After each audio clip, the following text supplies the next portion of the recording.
Happy 4th of July, Independence Day, to all of you who may come across this channel. I decided to make this video as a response to famous and influential people in our nation who continue to make the argument, which is an out-and-out lie, that America was founded on slavery. I have finished watching this afternoon the 1970-something musical production entitled 1776. I don't know that I would recommend it to everyone because it's a little bit campy and the songs are nowhere near catchy.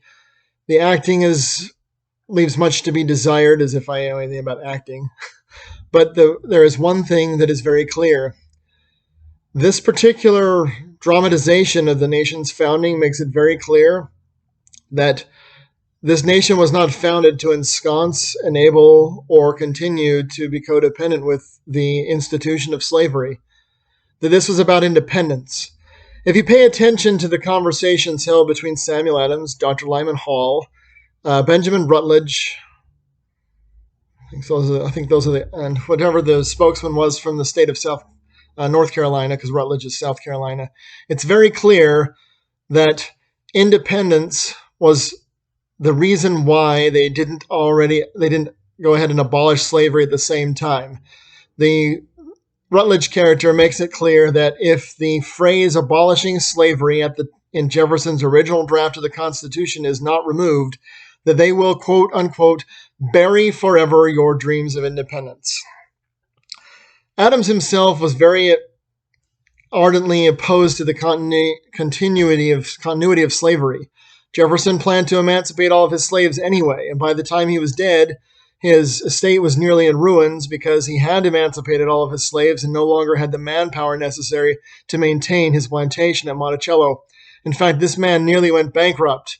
He wrote in the original version of the Declaration of Independence that slavery would be abolished forthwith because, as Adams says, if we don't leave it in, then we become guilty of the same reasons we are using to justify independence from Britain. But forming the nation left room for its eventual dissolution. And slavery was abolished in the United States before it was abolished anywhere else.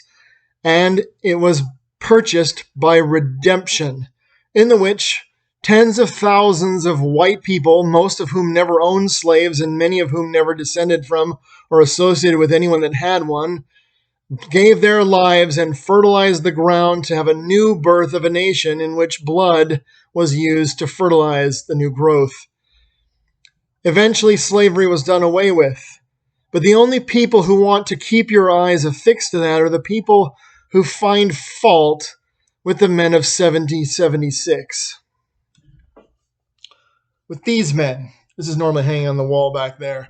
This is the Declaration of Independence, okay? Made famous in movies and cinema. And on it are the names of the people who were willing to pledge their lives, their fortunes, and their sacred honor to set up a nation. Britain was not going to emancipate slaves. Britain was a nation built by and built of slaves. It had conquered most of the known world, and had used the slaves like most civilizations have in the past in order to build things. The United States did not do that. Now, granted, there were things that were built with slave labor, but that's because those were built with the involvement of individuals who still owned them, because at the time of this nation's independence, it was still legal to do so. I'm not condoning that, nor am I agreeing with it. But people will talk about how the White House was originally built with slaves. They are correct. The first White House was built by slaves. John Adams had a real problem living in it because he knew that he was living in a house that had been built with slave labor. Now, that White House has been burnt to the ground. The Canadian infantry regiment that did so, that took credit for it, did us a favor because it wiped away the last bit of speck of dishonor on our nation by burning down the White House that had been built by slaves. The one that's there now is not. The one that's there now has not housed anyone who owned them. The one that's there now is a mansion that represents what we really believe in, a nation where all men are free. All men should be free. All men can be free to follow the dictates of their own conscience. But far too much of this is done in the name, as these individuals in this movie say, to foster commerce. Because the people who are trying to sell you on the 1619 Project and other organizations that are trying to besmirch, slander, and libel the Founding Fathers and their achievement are there to make themselves rich. They don't give a flying pinwheel about people who were slaves or people who currently are. If they cared about people who currently are slaves, they would not buy Apple products or anything with the brand of Nike on it. And if they cared about racism and bigotry, none of them would buy anything that's made by Adidas or Puma, because the Dosler brothers were the uniformers for the Nazi Wehrmacht.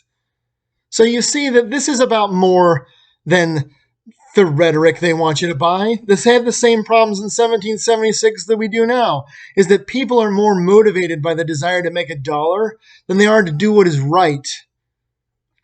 I'm not saying that I agree with the portrayal here of John Adams. I've read David McCullough's biography of him, and I think that that's probably a more accurate description of him as a person.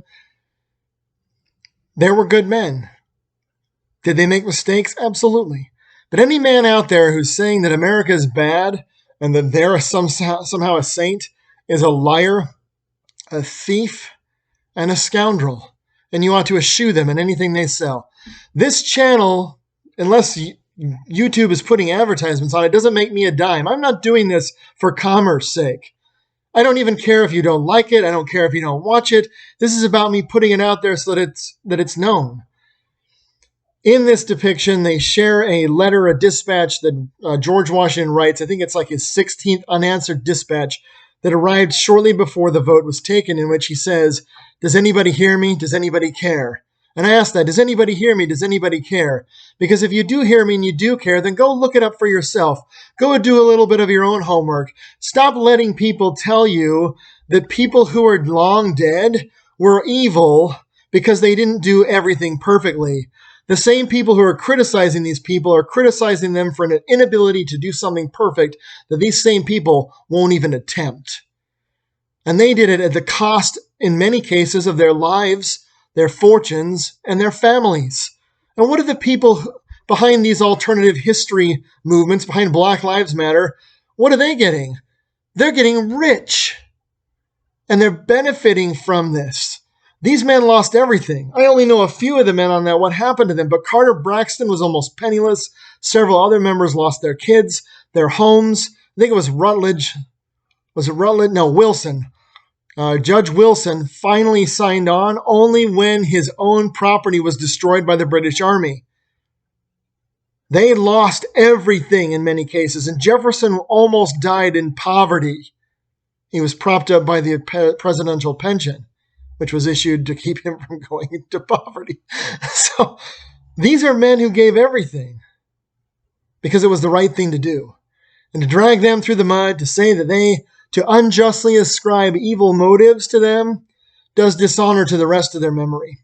It's like we are told by Mark Antony at Caesar's funeral oration in the Shakespeare play of said name, "The evil that men do lives after them, the good is oft interred with their bones." And that is exactly what these people are trying to do. They are trying to lionize those that they love and paint everyone else in caricature, which is disingenuous, which is almost treasonous. At least to the memory of these men. They weren't perfect. They didn't claim to be saints or demigods, as Franklin says.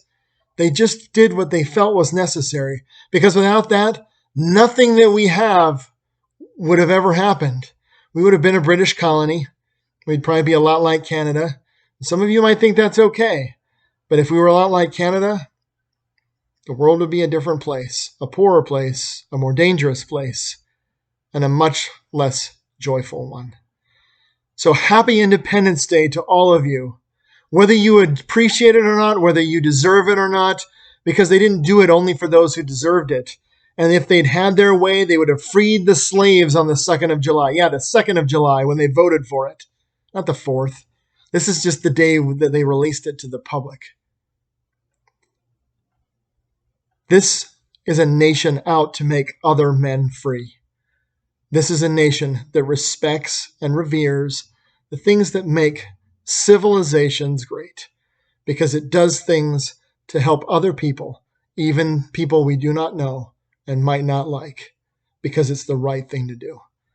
So celebrate these men, acknowledge that they are men and that they had weaknesses, but do not let their weaknesses blind you to their achievements, and do not let the blackened tongues of those who would besmirch and besmear what virtues were in those men blind you to the fact that they did something that no other group of men ever has, and that no other group of men probably ever will.